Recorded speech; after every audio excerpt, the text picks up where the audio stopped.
الحمد لله وحده والصلاة والسلام على من لا نبي بعده أما بعد فأعوذ بالله من الشيطان الرجيم بسم الله الرحمن الرحيم يا أيها الناس اتقوا ربكم الذي خلقكم من نفس واحدة وخلق منها زوجها وبث منهما رجالا كثيرا ونساء واتقوا الله الذي تساءلون به والأرحام إن الله كان عليكم رقيبا قال النبي صلى الله عليه وسلم من تواضع لله رفعه الله صدق الله العظيم وصدق رسوله النبي الكريم استغفر الله استغفر الله استغفر الله ربي من كل ذنب واتوب اليه. درود پاک پڑھ لیجیے.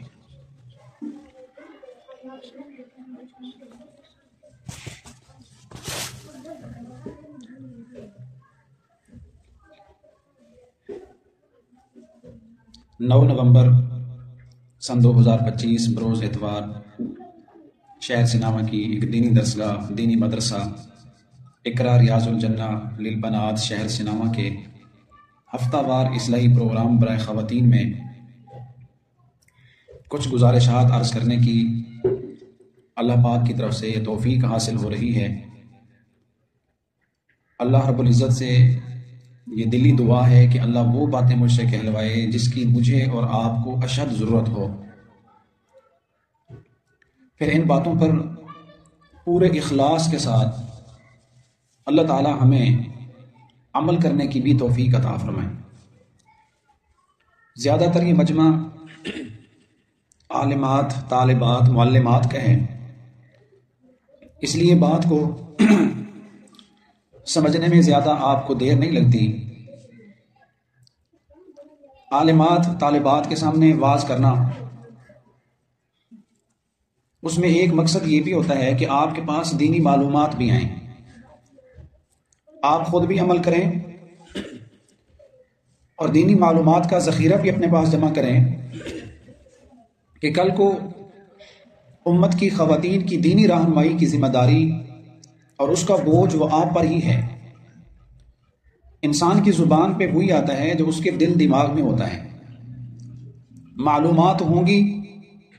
قرآن و حدیث کا علم ہوگا، انبیاء کرام، صحابہ کرام اور اسلاف کی زندگی کے متعلق ہمیں معلومات ہوں گی تو ہم کسی کی صحیح رہنمائی اور ان کو صحیح اور درست نصیحت کر سکیں گے. نصیحت کبھی رائے گاہ نہیں جاتی. وَذَكِّرْ فَإِنَّ الذِّكْرَىٰ تَنفَعُ الْمُؤْمِنِينَ. فرمایا ایک دوسرے کو نصیحت کرتے رہا کرو، ایمان والوں کے لیے یہ نصیحت بڑی نفع بخش ہوتی ہے. یہ کوئی ضروری نہیں ہے کہ جب نصیحت کی جائے تو فوری طور پہ اس کا اثر ہو. انسان کے دل میں ایک بات جو بیٹھ جاتی ہے کبھی نہ کبھی وہ اپنا اثر ضرور دکھاتی ہے. آج کے اس ہفتہ وار پروگرام میں انتہائی ایک حساس اور ایک اہم موضوع ہے جس پر میں نے آپ کے ساتھ بیٹھ کر کچھ مذاکرہ کرنا ہے. ہم نے بیٹھ کر آپس میں اس بات کو سوچنا ہے اور آپ نے اس نیت سے سننا ہے کہ کل کو اگر یہ میری ذمہ داری ہو، اس موضوع پر میں نے کسی کو سمجھانا ہو تو میرے پاس ایک اچھا خاصا مواد ہونا چاہیے. وہ ایک حساس موضوع یہ ہے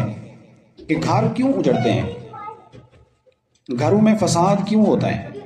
یہ صرف کسی ایک آدھ گھر کا نہیں، آج کے اس معاشرے میں ہر دوسرے گھر کا، ہر محلے، ہر بستی، ہر شہر، ہر خاندان کا یہ مسئلہ ہے کہ آئے روز رشتوں میں تنازع، اختلافات اور جھگڑے رہتے ہیں اور بسا اوقات تو بدقسمتی سے کئی لوگوں کے گھر بھی اجڑ جاتے ہیں. خواتین کا مجمع ہے، ہر گھر کے اندر اس موضوع کو بیان کرنے کی ضرورت ہے، تو آپ توجہ سے سماعت کریں گے. میں نے مطالعہ کر کے کچھ اسباب چنے ہیں، غور و فکر کر کے دیکھا ہے کہ گھر کیوں اجڑتے ہیں. اس کے بڑے بڑے 5 سبب ہیں. ہم سب نے آج یہ بیان سننے کے بعد کوشش کرنی ہے کہ کہیں ہم میں سے کوئی ایک ان 5 اسباب میں سے کسی ایک میں ملوث تو نہیں۔ اگر ہم کوشش کر لیں کہ ان سے دور رہیں تو گھر صرف سکون ہی نہیں بلکہ وہ ایک جنت کا ماحول بن کے اور جنت کے منظر کو پیش کرے گا۔ میں نے قرآن مجید کی وہ آیت پڑھی ہے کہ جب نکاح ہو رہا ہوتا ہے تو نکاح کے مسنون اعمال میں سے ایک خطبہ ہے۔ نکاح میں اگرچہ خطبہ فرض تو نہیں ہے، نکاح میں جو فرض ہے وہ تو 2 گواہوں کا ہونا اور ایجاب و قبول کرانا، مسنون ہے خطبے کا پڑھنا۔ تو جب ایجاب و قبول ہو جاتے ہیں تو نکاح پڑھانے والے جو مولانا عالم ہوتے ہیں وہ 3 آیات پڑھتے ہیں، اور اس وقت دلہا اور اس کی برادری کے لوگ، دلہن کی پوری فیملی کے متعلقہ لوگ اس موقع پہ موجود ہوتے ہیں۔ تو خطبہ کے اندر 3 چیزیں مسنون ہے کہ نکاح کے خطبے میں 3 چیزیں پڑھی جائیں۔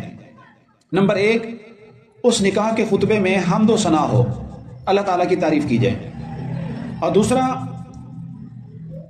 پیارے آقا علیہ الصلوۃ والسلام کی ذات پہ درود و سلام کا ہدیہ نذرانہ بھیجا جائے، اور تیسرا وہاں بیٹھ کر ان 2 خاندان والوں کو کچھ واضح و نصیحت کیا جائے، رشتوں کا تقدس بتایا جائے۔ تو وہاں خطبے میں جو واضح و نصیحت کیا جاتا ہے، 2 برادری کے لوگ بیٹھے ہوتے ہیں، تو امام اور خطیب نکاح میں پھر وہ جو آیات پڑھتا ہے وہ 3 آیات ہیں، اور ان 3 آیات کا جو آغاز ہوتا ہے نا وہ تقوی سے ہوتا ہے۔ سب سے پہلے یہی کہا جاتا ہے کہ اپنے دل میں اللہ کا خوف اور اللہ کا ڈر پیدا کرنا۔ یا ایھا الذین آمنوا اتقوا اللہ حق تقاتہ، ایک یہ آیت پڑھی جاتی ہے کہ اے ایمان والو اللہ سے ڈرنا جس طرح کہ اللہ سے ڈرنے کا حق ہے۔ یا ایھا الذین آمنوا اتقوا اللہ وقولوا قولا سدیدا، اے ایمان والو اللہ سے ڈرتے رہنا، اس کی نافرمانی سے بچنا، ایک دوسرے کے حقوق تلف کرنے سے اپنے آپ کو بچانا۔ وقولوا قولا سدیدا، اور جب بھی بولو، جب بھی بات کرو تو ایک سیدھی بات کرو۔ اور تیسری آیت جو سب سے پہلے پڑھی جاتی ہے، میں نے خطبے میں بھی اس کو تلاوت کیا، اس کا آغاز بھی اللہ کے خوف اور اللہ کے ڈر سے ہوتا ہے۔ یا ایھا الناس اتقوا ربکم، اے لوگو اپنے اس رب سے ڈرو، اپنے اس اللہ کی نافرمانی سے بچنا۔ الذی خلقکم من نفس واحدہ، جس اللہ نے تمہیں ایک ہی جان سے، حضرت آدم علیہ السلام سے تمہیں پیدا کیا۔ وخلق منہا زوجہا، پھر اسی حضرت آدم علیہ السلام سے اللہ نے اسی جان کی گھر والی اور بیوی کو پیدا کیا۔ وبث منہما رجالا کثیرا ونساء، پھر یہ ازدواجی تعلق قائم ہو جانے کے بعد اس میاں اور بیوی جو اس کائنات کا سب سے پہلا جوڑا تھا، یہ پہلا رشتہ تھا، یہ کائنات کے پہلے میاں اور پہلی بیوی تھی حضرت حوا۔ وبث منہما رجالا کثیرا، اللہ نے ان دونوں سے کائنات میں مرد اور عورتوں کو پھیلا دیا، یعنی ان سے انسانوں کی نسل آگے بڑھی، تو یہ پوری انسانیت کے والد بنے۔ حضرت حوا پوری انسانیت کی ماں ٹھہری۔ واتقوا اللہ الذی تساءلون بہ والارحام، اس طرح تمہارے اندر رشتہ داریاں پیدا ہو گئیں، بہن بھائی کا رشتہ وجود میں آ گیا، پھوپھی اور خالہ کا رشتہ وجود میں آیا، باپ بیٹی کا رشتہ وجود میں آیا، بہن بھائیوں کے رشتے وجود میں آئے۔ تو فرمایا اب یہ رشتہ داری پیدا ہو گئی ہے اللہ تبارک و تعالیٰ سے۔ والارحام، اس رشتہ داری کے متعلق، ان رشتوں کے تقدس کے متعلق اللہ سے ڈرنا، ان تقدس کو پامال نہ کرنا۔ اور یہ بات کرنے کے بعد فرمایا ان اللہ کان علیکم رقیبا، بے شک اللہ تم سب پہ نگہبان ہے، اللہ تم سب کی نگرانی کر رہا ہے۔ کون ہے وہ جو ان رشتوں کے تقدس کو بجا لاتا ہے، ان کا خیال کرتا ہے؟ کون ان رشتہ داریوں کو توڑتا ہے؟ ان اللہ کان علیکم رقیبا، اللہ کی سب پہ نظر ہے۔ تو اللہ تعالیٰ کے بہت سارے انعامات میں سے اللہ تعالیٰ کی ایک سب سے انسان پہ بڑی نعمت وہ اس رشتہ داری کا ہونا ہے۔ یہ رشتہ داری اللہ تعالیٰ کی بہت بڑی نعمت ہے۔ ایک صحابی کو آپ علیہ الصلوۃ والسلام نے فرمایا تھا انت ومالک لابیک، یہاں اللہ کے نبی نے باپ کے رشتے کا تقدس بتایا، فرمایا تو اور تیرا مال یہ سب تیرے باپ کا ہے، یعنی باپ کو یہ اختیار ہے وہ تیری ذات میں کوئی تقدس کرے، تجھے مارے پیٹے، تجھے سمجھائے، اور تیرے مال کے اندر تصرف کرے، تیرے مال اور دولت میں سے کوئی چیز اٹھا لے اور خرچ کر لے۔ تو اور تیرا باپ، تو اور تیرا مال یہ سارا تیرے باپ کا ہے، تیرے ابے کو اختیار ہے، وہ اس میں کسی بھی طرح کے تصرف اور خرچ کرنے کا حق رکھتا ہے۔ ماں کے رشتے کا تقدس بیان کرتے ہوئے اللہ کے نبی نے فرمایا الجنت تحت اقدام الامہات، کہ اللہ نے اتنی بڑی جنت بنائی ہے، وہ ایک عورت جس کو ہم والدہ کہتے ہیں، جس کو ہم ماں کہتے ہیں، ایک تو اللہ کے نبی نے عورت کا مقام بیان فرمایا، اس میں عورت کی حیثیت کو بیان فرمایا۔ زمانہ جاہلیت میں عورت کا کوئی حق نہیں تھا، زمانہ جاہلیت میں عورت کی کوئی قدر ویلیو نہیں تھی، اور بیوی کو اور گھر کے اندر اگر کوئی بیوہ عورت ہوتی یا چھوٹی گھر میں ان کی بیٹیاں اور بچیاں ہوتی، لونڈیوں کی حیثیت بھی ان کی نہیں ہوتی تھی۔ اس زمانے میں اللہ کے نبی نے عورت کا مقام بتایا، عورت کو قدر دلوائی۔ آپ نے فرمایا اللہ نے اتنی بڑی جو جنت بنائی ہے وہ ایک عورت کے قدموں میں رکھ دی ہے، اور اس عورت اور اس ہستی کا نام ماں ہے۔ الجنت تحت اقدام الامہات۔ ایک صحابی نے آ کر سوال کیا، یا رسول اللہ میرے حسن سلوک کا مستحق کون ہے؟ میں کس کے ساتھ زیادہ حسن سلوک کروں؟ تو اللہ کے نبی نے فرمایا تمہاری والدہ۔ پھر سوال کیا، یا رسول اللہ ان کے بعد؟ آپ نے فرمایا تیری ماں۔ تیسرے نمبر پہ کہا یا رسول اللہ اس کے بعد کون ہے؟ تو آپ نے فرمایا تیری والدہ۔ جب چوتھی مرتبہ اس نے سوال کیا تو اللہ کے نبی نے فرمایا تمہارا والد، ابو کا، والدو کا۔ تو دیکھیں 3 دفعہ 3 گنا زیادہ حق ہے حسن سلوک کی حقدار آدمی کے رشتوں میں اس کی ماں ہے، کیونکہ اس کی پیدائش میں، اس کی پرورش کرنے میں، اس کی تربیت کرنے میں جتنی تکالیف، جتنی مصیبتیں ماں نے جھیلی ہیں، جتنی پریشانیوں کا سامنا ماں کو کرنا پڑا ہے، تو اللہ نے صلہ بھی اتنا دیا۔ فرمایا ماں کا 3 درجے 3 گنا اولاد پر بنسبت باپ کے اس کا حق زیادہ ہے۔ بیٹی کا کتنا عظیم رشتہ ہے۔ سرور عالم صلی اللہ علیہ وسلم نے فرمایا جس کو اللہ نے بیٹی والی نعمت عطا فرما دی اور اس آدمی نے اپنی بیٹی کی صحیح طرح پرورش کی، تعلیم و تربیت کا حق ادا کر دیا اور مناسب جگہ اس کا رشتہ کر دیا، تو اللہ کے نبی علیہ الصلوۃ والسلام نے اپنے ہاتھ کی 2 انگلیوں کا اشارہ کرتے ہوئے آپ نے فرمایا یہ بیٹی کا رشتہ اتنا عظیم ہے، اس کی تربیت کرنا، اس کو تعلیم دلوانا، اس کی دیکھ بھال کرنا، یہ اتنا بہت بڑا اللہ کے ہاں فریضہ ہے۔ آپ نے فرمایا جیسے یہ میرے ہاتھ کی انگلیاں ملی ہوئی ہیں، قیامت کے دن بیٹی کی دیکھ بھال کرنے والا باپ اور میں محمد جنت کے اندر ایسے اکٹھے داخل ہوں گے۔ بیٹے کا رشتہ کتنا عظیم ہے، بھائی کا رشتہ کتنا عظیم ہے، بہنوں کا رشتہ کتنا عظیم ہے۔ شریعت کے اندر اور آپ علیہ الصلوۃ والسلام کے اسوہ حسنہ میں اس کی بڑی بڑی مثالیں موجود ہیں، میں اس طرف نہیں جاؤں گا۔ بہرحال اللہ تعالیٰ نے اس رشتہ داری کو قرآن مجید سورۃ روم کے اندر اللہ نے فرمایا وَمِنْ آيَاتِهِ أَنْ خَلَقَ لَكُم مِّنْ أَنفُسِكُمْ أَزْوَاجًا۔ اللہ تعالیٰ کی قدرت کی نشانیوں میں اللہ تعالیٰ کی کاریگری ہے، اللہ کی ایک بہت بڑی قدرت اور اللہ کی نعمت ہے کہ اللہ نے تمہارے لیے، تمہارے ہی درمیان سے، انسانوں میں سے ہی اللہ تعالیٰ نے تمہارے لیے میاں بیوی کا رشتہ بنایا، لِتَسْكُنُوا إِلَيْهَا لِتَسْكُنُوا إِلَيْهَا، تاکہ تم اس نکاح والے ازدواجی تعلق سے سکون حاصل کرو۔ وَجَعَلَ بَيْنَكُمْ مَوَدَّةً وَرَحْمَةً، اور پھر اللہ نے میاں اور بیوی کے دلوں میں ایک دوسرے کے لیے محبت ڈال دی، الفت پیدا کر دی۔ ان فی ذلک لآیات، اور پھر فرمایا اللہ کی اس تخلیق میں، اس میاں بیوی کے رشتے کو بنانے میں بھی بہت بڑی اللہ کی نشانیاں ہیں، لقوم یتفکرون، ایسی قوم کے لیے جو تھوڑا سا غور و فکر کرے۔ حدیث پاک میں آتا ہے جب اللہ تعالیٰ نے، بخاری شریف کی روایت ہے، جب اللہ تعالیٰ نے مخلوق کو پیدا کر لیا تو مخلوق کو پیدا کر لینے کے بعد یہ جو رشتہ داری ہے، یہ جو قرابت داری ہے جس کو اللہ نے پیدا کیا، یہ رشتہ داری اللہ تبارک و تعالیٰ کے سامنے کھڑی ہو گئی۔ اور ایک روایت میں یہ آتا ہے کہ اس رشتہ داری نے عرش کے پائے کو پکڑ لیا۔ اب یہ رشتہ داری کس طرح کھڑی ہوئی، اس نے اللہ کے عرش کے پائے کو کس طرح پکڑا، واللہ عالم بالصواب، اس کی حقیقت میں اور آپ نہیں جانتے، اس کا صحیح پتہ اللہ اور اس کے رسول کو ہے۔ حدیث میں آتا ہے یہ رشتہ داری اللہ کے سامنے کھڑی ہو گئی اور اللہ کے سامنے فریاد کرنے لگی، یا اللہ تو نے مجھے پیدا تو کر دیا ہے، لوگ مجھے پامال کریں گے، میں اپنے حقوق کی پامالی سے پناہ مانگتی ہوں، یعنی آپ نے مجھے پیدا کیا، لوگ میری رشتہ داری کا میرا خیال نہیں کریں گے، اے اللہ میں اس چیز سے پناہ مانگتی ہوں۔ تو اللہ تعالیٰ نے فرمایا رشتہ داری سے کہ کیا تو اس چیز سے خوش نہیں ہے جو تجھے ملائے گا، جو رشتوں کو آپس میں جوڑے گا، تو میں بھی اس بندے کو جوڑوں گا، اور جو تجھے توڑے گا، جو تیرے اندر دراڑیں پیدا کرے گا، میں بھی اس بندے کے ساتھ اپنا تعلق توڑ دوں گا۔ تو اللہ تعالیٰ نے رشتہ داری کی فریاد سن کر اللہ نے اپنے تعلق کو رشتہ داری کے ساتھ جوڑا۔ جس نے رشتہ داری کو جوڑا اللہ اس کو جوڑے گا، اور جو رشتہ داریاں آپس میں توڑے گا، رشتوں کو ختم کرے گا، اللہ کی ذات اس بندے کو توڑ دے گی۔ جس کا دوسرا نام ہے صلہ رحمی، رشتوں کو ملانا، صلہ رحمی۔ جبیر بن مطعم رضی اللہ تعالیٰ عنہ صحابی رسول ہیں، فرمایا اللہ کے نبی کی حدیث ہے جو صلہ رحمی نہیں کرے گا لا يدخل الجنہ، جو رشتوں کو توڑے گا، ظلم و زیادتیاں کرے گا، تو فرمایا اس کی سزا یہ ہے بروز محشر وہ جہنم کے اندر جا کے اس کی سزا بھگتے گا، جنت میں اس کا داخلہ نہیں ہو سکتا۔ کتنی بڑی وعید ہے رشتہ داریوں کو ختم کرنے والے بندے کے لیے۔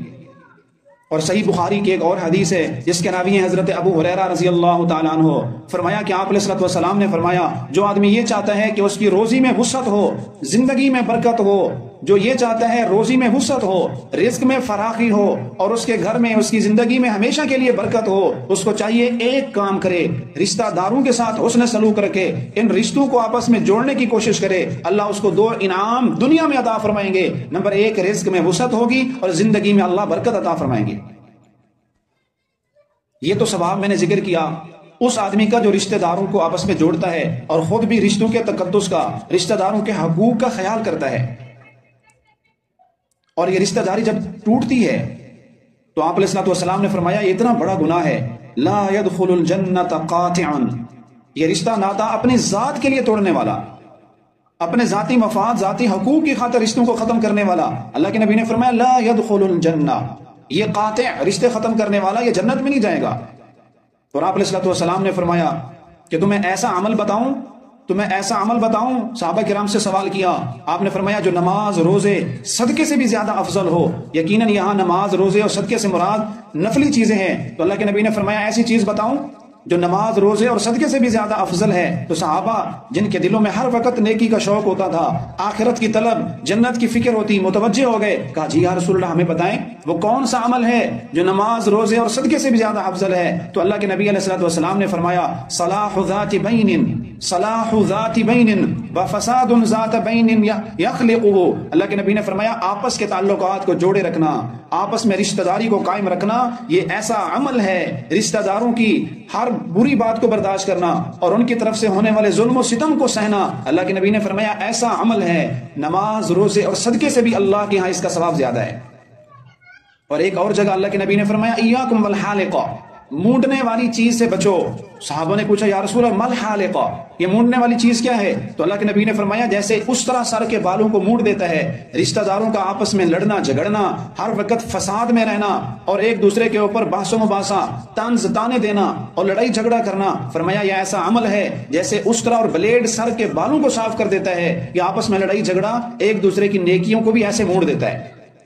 اور شیطان جتنے بھی غلط کام کرواتا ہے اپنی جماعت اور اپنے چیلوں سے، میں مختصر کر رہا ہوں، اللہ کے نبی نے ایک حدیث میں مثال دے کے سمجھایا، ابلیس نے اپنی فوج، اپنے کارندوں کو صبح کے وقت بھیجتا ہے اور خود تخت کے اوپر بیٹھا رہتا ہے اور ان کے کرندے جا کر لوگوں سے گناہ کرواتے ہیں۔ جب شام کو واپس آتے ہیں تو ابلیس ان سے اپنی رپورٹ لیتا ہے، کوئی شام کو آ کر بتاتا ہے کہ میں سارا دن ایک آدمی کے پیچھے لگا رہا، میں نے اس سے نماز قضا کروا دی، اور ایک دوسرا شیطان آ کر کہتا ہے میں نے ایک آدمی کے اوپر حملہ کیا اور اس کو روزے سے محروم کر دیا، ایک تیسرا آ کر کہتا ہے میں نے ایک آدمی کے اوپر اپنے اثرات ڈالے اور اس کو زکوٰۃ نہیں ادا کرنے دی، ایک آ کر کہتا ہے میں نے فلاں بندے کو قرآن کی تلاوت سے محروم کر دیا، اور ایک شیطان آتا ہے اپنی کارگزاری سناتا ہے، اپنی رپورٹ پیش کرتا ہے، شیطان اس کو کھڑے ہو کر استقبال کرتا ہے، اس کو اپنے سینے سے لگاتا ہے، اور کون ہوتا ہے وہ شیطان، وہ کون سی حرکت کر کے آیا؟ اس کا وہ چیلا، وہ کارندہ جو آ کر یہ بتاتا ہے کہ آج میں نے 2 رشتہ داروں کو آپس میں لڑوا دیا، آج میں نے میاں بیوی کے درمیان وسوسہ پیدا کیا اور ان میں سے ہر ایک کو دوسرے کے خلاف اکسایا،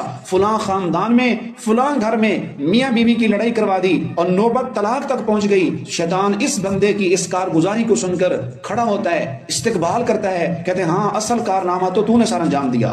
کہ تو نے ایک رشتے کو توڑوا دیا۔ میاں بیوی کا ایسا رشتہ ہے جب یہ ٹوٹتا ہے تو پھر صرف ان کا نہیں، 2 خاندانوں کی آپس میں لڑائی جھگڑا، بس اوقات معاملہ قتل و غارت تک چلا جاتا ہے۔ اب اگر کہیں اس طرح لڑائی جھگڑا خاندانوں میں نظر آئے تو ہمارا اسلام ہمیں یہ تعلیمات دیتا ہے کہ تم کوشش کرو کہ اپنے رشتہ داروں میں، اپنے گھر والوں میں صلح اور محبت کی فضا پیدا کرو۔ اگر کہیں تمہیں لڑائی نظر آ رہی ہے صلح کی کوشش کرو۔ اور آپ علیہ الصلوۃ والسلام نے ایک حدیث کا مفہوم ہے، 2 بندے اگر آپس میں لڑے ہوئے ہیں، آپ کو پتہ چل گیا، ان میں صلح کراؤ، اور صلح کرنے کے لیے بھی اگر کوئی بندہ جھوٹ بول دیتا ہے، خلاف حقیقت بات کر دیتا ہے، تو اللہ کے ہاں وہ جھوٹ شمار نہیں ہوگا، بظاہر اس نے جھوٹ بولا ہے لیکن یہ حقیقت میں جھوٹ نہیں ہے۔ میاں بیوی کی اگر لڑائی ہو گئی تو ایک اللہ کا بندہ صلح کرانے کے لیے وہ اپنے اس کے شوہر کے پاس جائے اور اس کو یہ کہے کہ آپ کی بیوی آپ کے لیے پریشان ہے، اس نے مجھے بھیجا ہے کہ میرے شوہر سے کہو میں معذرت کرتی ہوں، میں معافی مانگتی ہوں، برائے مہربانی آپ اپنی بیوی کو معاف کر دیں۔ حالانکہ بیوی نے اس کو بھیجا نہیں ہے. اسی طرح یہ بندہ بیوی کے پاس چلا جائے اور اس کے غصے کو ٹھنڈا کرے اور یہ کہے تمہارا شوہر تمہیں واپس لانا چاہتا ہے, وہ اپنی غلطی پہ نادم اور شرمندہ ہے, حالانکہ شوہر نے بھیجا نہیں ہے, اور اس کو جا کر یہ کہے کہ میں نے دیکھا ہے تیرا شوہر تو تیرے لیے رات دن دعائیں کر رہا تھا. ادھر بیوی کو جا کر کہے شوہر دعائیں کر رہا ہے, شوہر کو جا کر کہے تیری بیوی تیرے لیے دعائیں کر رہی ہے, اور دل میں نیت یہ کر لے کہ ہر مسلمان تو یہ دعا پڑھتا ہی ہے, ربنا آتنا فی الدنیا حسنہ, کہ اے اللہ ہمیں دنیا میں بھلائی عطا فرما, آخرت میں بھلائی عطا فرما. دعائیں تو ہم کرتے ہی ہیں. صلح کرانے کے لیے اگر جھوٹ کا بھی سہارا لینا پڑے, ہمارا مذہب اسلام کہتا ہے صلح کی کوشش کرو. اور جب کوئی آدمی صلح کرانے کی کوشش کر رہا ہو, والصلح خیر, والصلح خیر, قرآن کہتا ہے یہ صلح کر لینا ہی بہتر ہے. جھگڑے کو لمبا نہیں کرنا چاہیے, چھوٹی چھوٹی بات کو بتنگڑ نہیں بنانا چاہیے. یہ معاملہ اگر بڑھتا گیا تو بسا اوقات گھر اجڑنے تک آ جاتے ہیں. اس لیے اگر وقتی طور پہ غصہ ہو, کوئی بندہ درمیان میں صلح کے لیے آ جائے, تو ان دو بندوں کو بھی چاہیے اپنے غصے کو ٹھنڈا کریں اور صلح کے لیے تیار ہو جائیں. اصلحوا بین اخویکم, اصلحوا بین اخویکم, سورۃ الحجرات 27واں پارہ, فرمایا کہ اپنے دو بھائیوں میں اگر ان میں لڑائی ہو جائے صلح کی کوشش کرو. گھر کیوں اجڑتے ہیں, گھروں میں فسادات کیوں ہیں, ہر دوسرے گھر کے اندر یہ پریشانی کیوں ہے؟ اس کا سب سے پہلا جو سبب ہے, اس کی سب سے جو پہلی وجہ ہے جس کی وجہ سے آج ہر گھر میں پریشانی ہے اور مسائل اتنے بڑھ جاتے ہیں کہ معاملہ یا اس کی نوبت طلاق تک پہنچ جاتی ہے, اس کا پہلا جو سبب ہے, اس کی پہلی جو وجہ ہے وہ یہ ہے کہ آج ہر شخص اپنے حقوق تو مانگتا ہے لیکن دوسرے کے حقوق ادا کرنے کے لیے تیار نہیں. کتنی ہماری عجیب سوچ ہے. ہم اپنے حقوق تو لینا چاہتے ہیں لیکن دوسرے کے حقوق کا ہم خیال نہیں کرتے. اگر ملازم ہے تو اس کی خواہش اور کوشش یہ ہوتی ہے کہ میں کام کم کروں, کام تھوڑا ہو اور مجھے اس پر معاوضہ اور اجرت زیادہ ملے. اب وہ اپنے مالک کے حقوق کو نہیں دیکھتا. اگر مالک ہے اس کی خواہش اور کوشش یہ ہوتی ہے کہ میں اپنے نوکر اور ملازم سے کام زیادہ لوں اور جتنا ہو سکے تھوڑے سے تھوڑے معاوضے پہ, کم از کم تنخواہ پر میں سے کام لے لوں. اسی طرح میاں بیوی گھر کے اندر زندگی گزار رہے ہیں تو شوہر یہ چاہتا ہے کہ میرے حقوق ادا ہوں, وہ بیوی کے حقوق کا لحاظ نہیں کرتا, اور بیوی یہ چاہتی ہے کہ میرے تمام تر حقوق ادا ہونے چاہیے, وہ اپنے شوہر کے حقوق کا خیال نہیں کرتی. تو ہر بندے کو اپنے حقوق کی فکر تو ہے لیکن دوسرے کے حقوق کی فکر نہیں ہے, اور یہ ہمارے اسلام کی تعلیمات کے خلاف اور اس کے منافی ہے. اور آج ہر گھر میں جہاں بھی لڑائی جھگڑا ہے, اگر وہ گھر ہے یا وہ کوئی مدرسہ ہے یا کوئی اسکول ہے یا وہ کالج یونیورسٹی, کوئی بھی ادارہ ہے, کوئی بھی کمپنی ہے, آپ جا کر دیکھ لیں اگر وہاں کوئی لڑائی ہوئی ہے, وہاں فتنہ فساد ہوا, تو اس کا سبب یہی ہوگا کہ ہر بندہ اپنے حقوق لینے کی کوشش اور فکر میں ہے اور دوسرے کو ظالم اور اپنے آپ کو مظلوم ثابت کرتا ہے. اللہ کے نبی علیہ الصلوۃ والسلام نے اپنی پوری شریعت کے اندر ہر ایک کے حقوق اللہ کے نبی نے واضح فرمائے. حقوق کی دو قسمیں ہیں نا, ایک حقوق اللہ ہے, دوسرا حقوق العباد ہے. حقوق العباد میں آپ علیہ الصلوۃ والسلام کی تعلیم جو ہمارے لیے کامل دین ہے, اس میں ہر ایک کے حقوق اللہ کے نبی نے واضح فرما دیے. ازدواجی تعلق میں بیوی کے حقوق کو اللہ کے نبی نے بیان کرتے ہوئے یوں فرمایا, خیارکم خیارکم خیارکم لنسائکم وانا خیرکم لنسائی. اللہ کے نبی نے فرمایا تم میں سے بہترین وہ ہے, تم میں سے اچھا وہ ہے, تم میں سے بہترین وہ ہے جو اپنی بیویوں کے لیے بہتر ہو, جو اپنی ازواج کے لیے اچھا ہو. اور ساتھ ہی اللہ کے نبی نے فرمایا میں بھی اپنی بیویوں کے حقوق کا خیال کرنے والا ہوں. تو اس حدیث میں اللہ کے نبی نے اپنی ازواج مطہرات اور اسی طرح امت کی تمام ازواج کے حقوق بیان فرمائے کہ کوئی بھی آدمی اچھا تب ہو سکتا ہے, اس کی اچھائی کا معیار یہ ہے کہ اس کا اہل و عیال کے ساتھ معاملہ اور حسن سلوک اچھا ہو. اسی طرح اللہ کے نبی نے شوہر کے حقوق بیان فرمائے, الرجال قوامون علی النساء, یہ شوہر کے حقوق ہیں. بیوی کو تنبیہ کی, بیوی کی ذمہ داری کو بیان فرمایا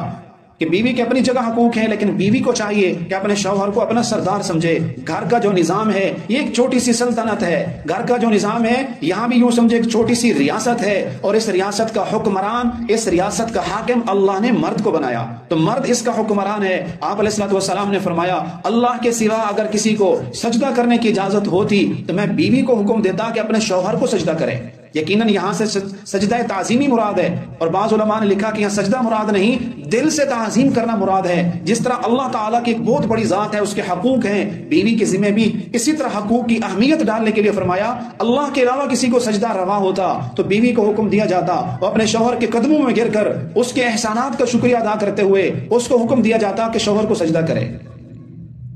ترمذی شریف کی ایک روایت ہے جس کی راویہ ام المومنین آپ علیہ الصلوۃ والسلام کی زوجہ حضرت ام سلمہ ہیں. فرماتی ہیں آپ علیہ الصلوۃ والسلام نے فرمایا جس عورت کا اس حال میں انتقال ہو جائے، جو عورت اس حال میں دنیا سے چلی جائے کہ اس کا شوہر اس سے راضی ہو، شوہر کی خدمت کر کے گئی ہو اور اپنے شوہر کو راضی کر کے گئی ہو، اس حال میں مرنے والی عورت جس کا گھر والا اس سے راضی تھا، گھر والا اس سے خوش تھا، تو آپ علیہ الصلوۃ والسلام کی، اللہ کے نبی کی بات ہے، حضور کا فرمان ہے، آپ نے فرمایا شوہر کی خدمت کی وجہ سے، شوہر کی رضا کو حاصل کر کے جانے والی یہ مسلمان عورت، اللہ کے نبی نے فرمایا یہ جنت میں جائے گی۔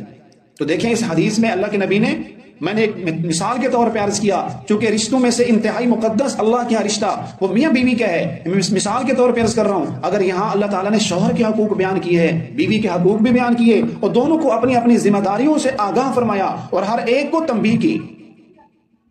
تو گھر اجڑنے کا، کسی بھی ادارے میں فتنے فساد کا سب سے پہلا سبب کیا ہوتا ہے کہ ہر بندہ اپنے حقوق کی فکر تو کرتا ہے، اپنے حقوق مانگتا ہے، لیکن دوسرے کے حقوق پورا کرنے کی فکر نہیں کرتا، پھر اسی وجہ سے لڑائیاں ہوتی ہیں، جھگڑے ہوتے ہیں، بے سکونی ہوتی ہے، اور لڑائی کا آغاز ہی اس وقت ہوتا ہے کہ جب ایک فریق، ایک بندہ یہ کہتا ہے کہ تو میرے حق کھائے جا رہا ہے، تو ظالم ہے، تو میرا خیال نہیں کرتا، اور پھر دوسرا بھی اسی بات کی رٹ لگاتا ہے، دوسرا آدمی بھی یہی بات کرتا ہے، بس اسی وجہ سے لڑائی کا آغاز ہوتا ہے اور بہت بڑے فتنے اور بہت بڑے نقصان کا سبب اور ذریعہ بن گیا یہی اپنے حقوق کا دعویٰ کرنا۔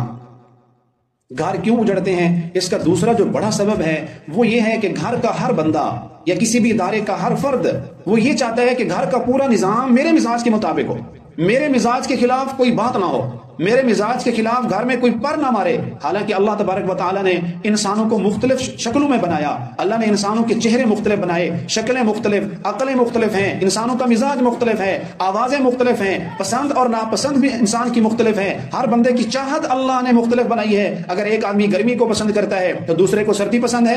ایک ہی دن میں اگر ایک چاہتا ہے گھر میں گوشت بنے تو دوسرے کے مزاج میں اللہ نے یہ ڈال دیا کہ اس کو سبزی پسند ہے۔ تو اللہ تعالیٰ نے یہ دیکھیں مزاج مختلف بنائے، ایک ہی ماں اور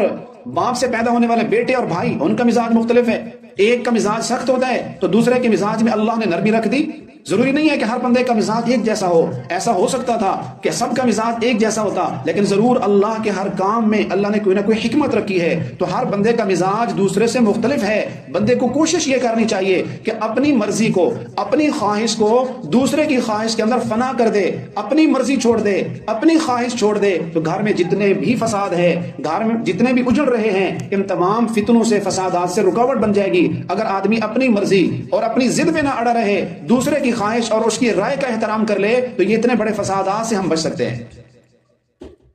اور حدیث میں آتا ہے جس کا مفہوم ہے رضا بالقضاء۔ رضا بالقضاء کسے کہتے ہیں؟ کہ ایک آدمی اگر یہ چاہے کہ سارا نظام میری مرضی کے مطابق چلے تو نہیں ہو سکتا۔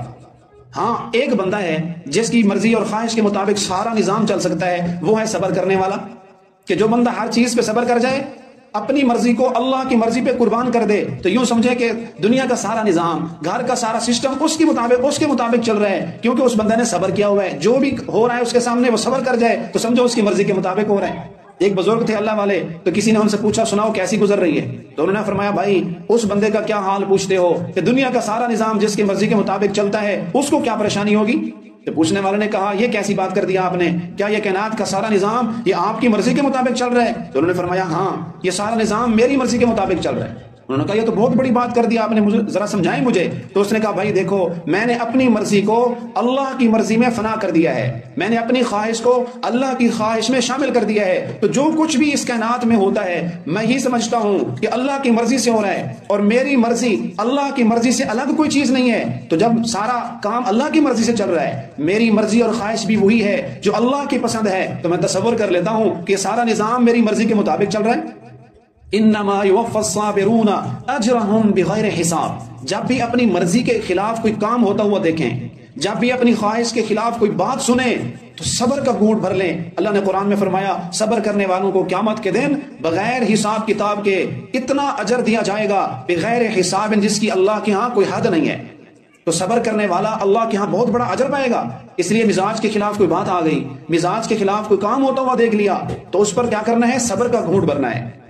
اور حدیث میں آتا ہے سب سے بڑی صبر کرنے والی تو میرے اللہ کی ذات ہے۔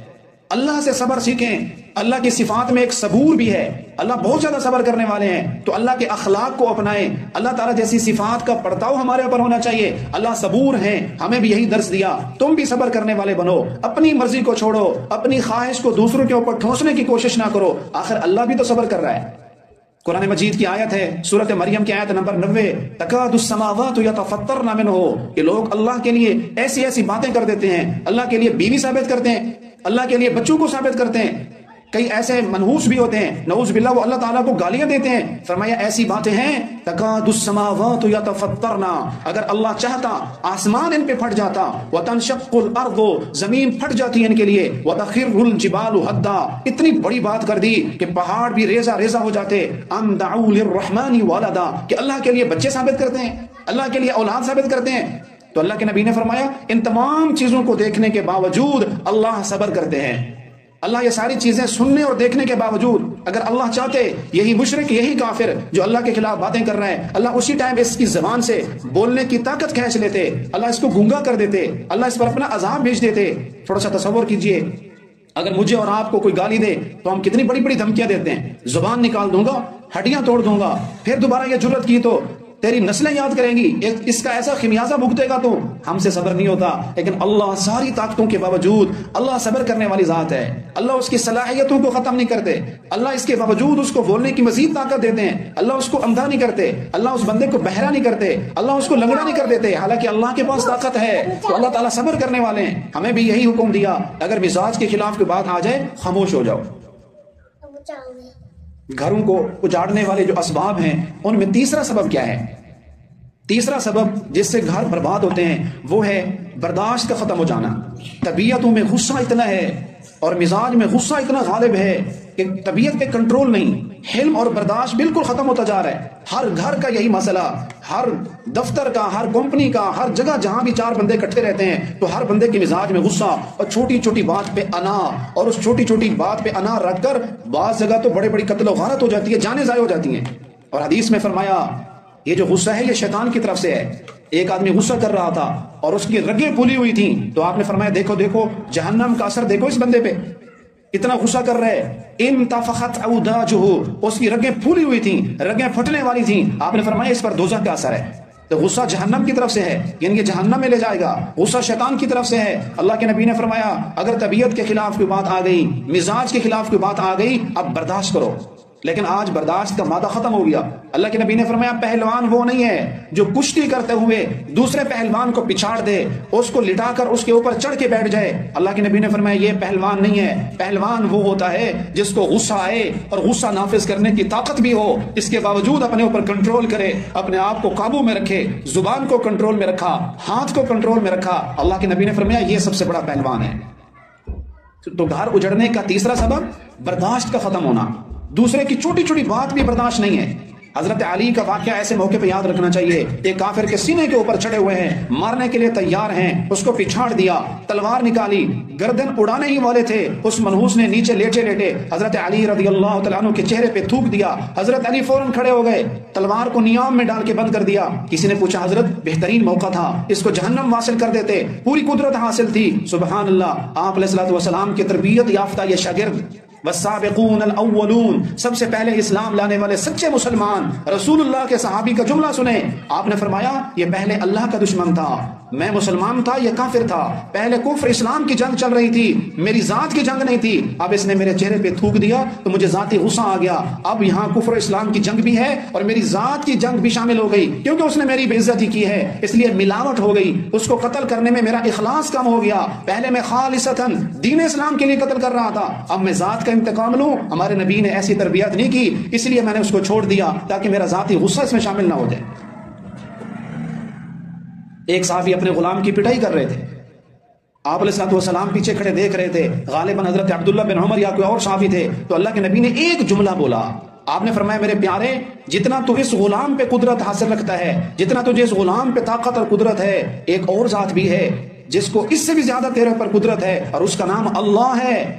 اگر آج اپنے ماتحت اور کمزور پہ ظلم کرے گا تو اس سے ایک بڑی ذات اور بھی موجود ہے جو تیرے ظلم و زیادتی کو دیکھ رہی ہے، قیامت کے دن اس نے بھی تجھے پکڑنا ہے۔ اللہ کے نبی کا تھوڑا سا خوف دلانا تھا، ایک جملہ حضور نے بولا ہی تھا، صحابہ کے دل میں اللہ کا خوف تو پہلے ہی تھا۔ اولئک الذین امتحن اللہ قلوبہم للتقوی، اللہ فرماتے ہیں میں نے پیغمبر کی جماعت کو، میں نے صحابہ کے دلوں کو پرکھا ہے، میں نے ان کے دلوں کے اندر جا کر دیکھا، ہر صحابی کے دل میں مجھے ڈر، اللہ کا خوف اور تقوی نظر آیا۔ جس اللہ نے تقوی کی گارنٹی گارنٹی دی کہ حضور کے سارے صحابہ متقی پرہیزگار یقیناً اللہ کے نبی کے صحابی تھے، ظلم و زیادتی نہیں کر رہے ہوں گے، غلام کا بھی قصور ہوگا، زیادتی غلام کی ہوگی، لیکن اس کے باوجود حضور نے ایک جملہ بولا، صحابی کو اللہ کا ڈر آ گیا، اللہ کا خوف آ گیا، فرمایا یا رسول اللہ میں نے اس پہ ظلم کیا، آج میں اس کو اسی اللہ کی رضا کے لیے رہا کرتا ہوں، اس کو آزاد کرتا ہوں۔ تو اللہ کے نبی کی نصیحت سنتے ہی اپنے غصے کی آگ پہ پانی چھڑک دیا، اپنے غصے کو ٹھنڈا کر دیا اور غلام کو معاف ہی نہیں ہمیشہ کے لیے آزاد کر دیا۔ تو غصہ کیوں آتا ہے؟ گھر اجڑنے کا تیسرا سبب برداشت ختم، غصے کا غالب آنا۔ اور غصہ کیوں آتا ہے؟ اللہ کا خوف نہ ہونے کی وجہ سے۔ جب انسان اللہ سے نہیں ڈرتا اس کا دل سخت ہو جاتا ہے۔ اور یاد رکھیں ایسا بندہ جو اللہ سے نہ ڈرتا ہو، اس لیے کسی بندے نے بہترین بات کی، فرمایا ایک تو میں اللہ سے ڈرتا ہوں، دوسرا اس بندے سے بھی ڈرتا ہوں جو اللہ سے نہیں ڈرتا۔ اللہ سے نہ ڈرنے والا بندہ، یہ والا انسان جس کے دل میں اللہ کا کوئی خوف نہیں ہے، یہ دنیا کی مخلوقات درندوں سے بھی زیادہ خوفناک ہے، یہ انسان کتے سے بھی زیادہ خوفناک ہے، چیتے اور شیر سے بھی زیادہ خوفناک ہے، سانپ اور بچھو سے بھی زیادہ خطرناک ہے۔ اس کے دل میں اللہ کا خوف نہیں ہے۔ جنگل کے درندے بھی اتنے زہریلا نہیں ہیں، وہ بھی اتنے مہلک اور خطرناک نہیں ہیں جتنا یہ بندہ خطرناک ہے۔ یہ کچھ بھی کر سکتا ہے، یہ اس کو جان سے بھی مار سکتا ہے، کیونکہ دل میں اللہ کا خوف نہیں ہے، اللہ کی طاقت کا پتہ نہیں، اللہ کی پکڑ کا اس کو پتہ نہیں، غرور میں ہے، فخر میں ہے، تکبر میں ہے، اس لیے کچھ بھی کر سکتا ہے۔ تو غصہ نہ آنے کا ایک سبب اللہ تبارک و تعالیٰ کی ذات کا تعارف نہ ہونا، اللہ کا خوف نہ ہونا۔